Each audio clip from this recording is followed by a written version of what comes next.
Bagi orang Aceh, bulan Maulid bukan hanya sekedar perayaan keagamaan, tapi juga sebuah panggilan hati.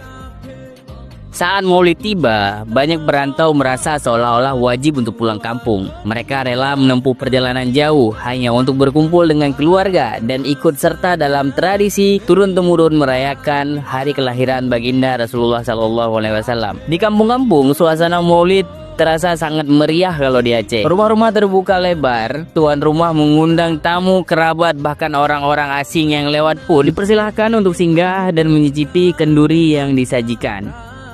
Inilah yang dikenal sebagai tradisi open house Maulid ala orang Aceh. Hidangan khas Maulid tersaji di setiap rumah yang ada di Aceh, mulai dari nasi gurih, gulai kambing, ayam tangkap, sampai dengan kuah belangong itu ready di setiap rumah ketika bulan Maulid tiba. Setiap tamu yang datang dipastikan mendapatkan sambutan yang hangat, karena bagi orang Aceh memuliakan tamu adalah bagian dari ibadah dan tradisi kita.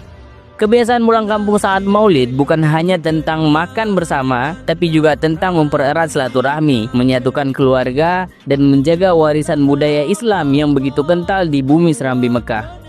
Bagi orang Aceh, Maulid adalah momen kebersamaan, tempat di mana rindu terbayar dan persaudaraan kembali dikuatkan. Next video kita akan bahas tentang mediki yang ada di Aceh dan tentang nasi pulut khas Maulid yang ada di Aceh.